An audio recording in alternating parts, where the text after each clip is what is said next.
Hi guys, and welcome back to the second episode of Credible Talk.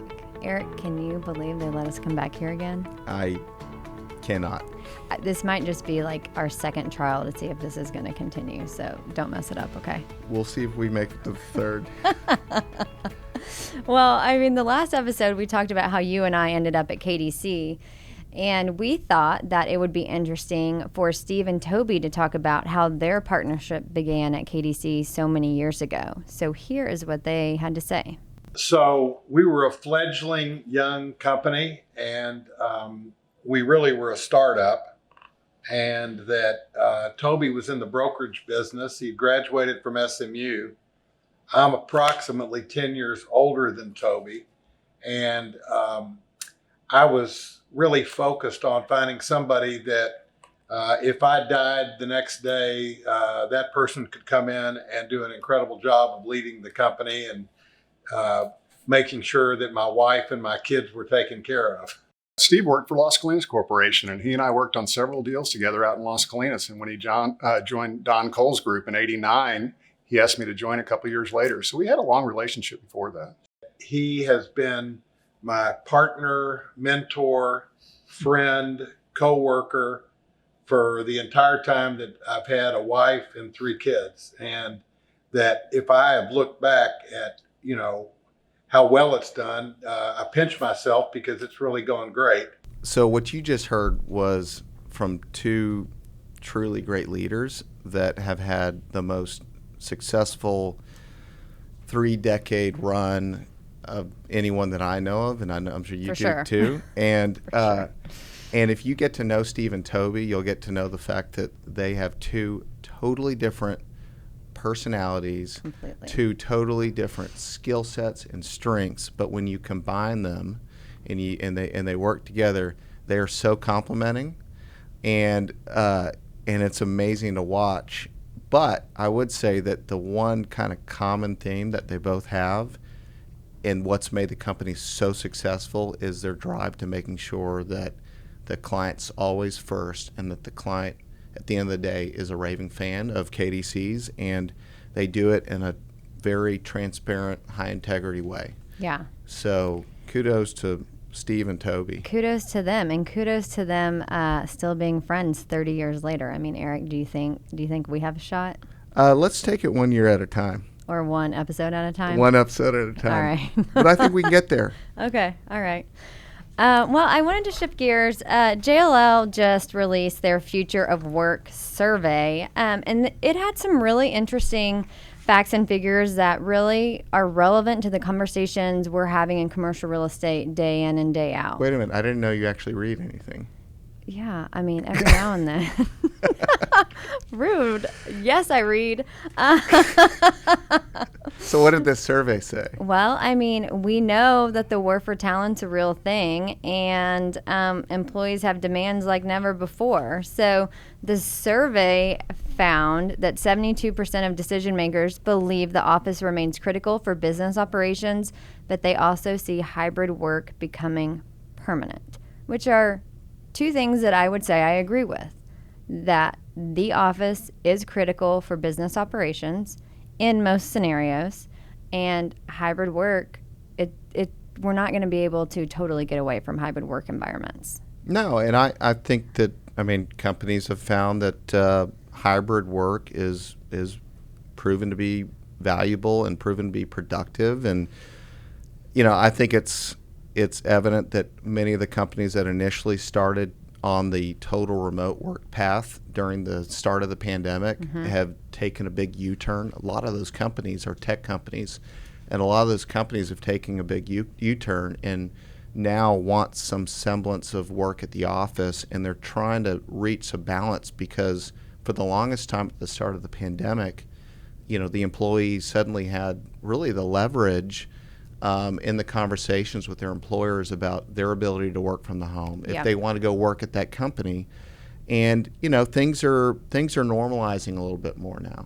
Yeah, for sure. So now people are getting back to the office, and these employers are having to shift to figure out how to accommodate future flexibility and adopt these technologies that are needed for flexible work, as well as support these priorities that have become, a thing over the last 2.5 years with health, wellness, ESG, all of those things. So I think the office of the past is long gone, and the office of the future encompasses so many more things than just what is your office layout.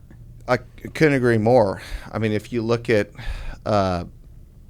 Gen Zs, how old are they? 10. They're like 10 to 22 or 24 years old, Yeah. and it's hard to imagine that, over a fourth, from what we understand, of the workforce is going to be comprised of the Gen Z generation by 2025. It's crazy to think. So if you're a company, you're taking the opinion. Wait, I'm not Gen Z, am I? I'm you're 24, still right? a heavy millennial. Oh, okay. So what's interesting is, and these companies are taking their opinion, and you take, for example, you mentioned sustainability. ESG seems to be a absolute emphasis or an absolute driving force behind a lot of these companies that are looking to move into buildings or develop new buildings. We're seeing it with a couple of our projects that, the companies that we're speaking with have got ESG sustainability as maybe even the top priority at their company. Yeah.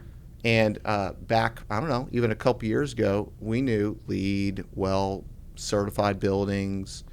All those were great if you could get it into the building and design it into the building. But And now, at that point, though, it was also just a check the box. Oh, you're LEED, check the box. But now it's just evolved so much. it was. And so, and I think, if you really talk honestly, just because you design a LEED building, a LEED Platinum building, are folks like the Gen Z generation going to show up to work at your company versus in other companies? Probably not going to pick your company based only on the building being LEED certified, but I do think that they look at the company and they judge the company based upon things like that in terms of kind of alignment of sustainable principles that are important to them. And that is why I really do believe a lot of these companies are choosing to do things like push the envelope on carbon net zero, or looking for options to purchase sustainable power, things that we're getting asked of over and over again, even in the recent months. Yeah, for sure. So beyond something like ESG and LEED Platinum and sustainability, I mean, these executives are saying, how do we get these employees back to the office?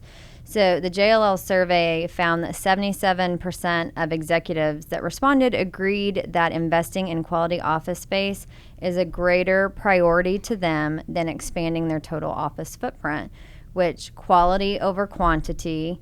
They're not focused on expansion. They're focused on getting people back and providing the right environment and the environment that their employees want. We've had a couple calls with some big companies to that point that are less concerned with, call it workstations and headcounts. Yeah. And are more concerned with the intent of the workplace for their company.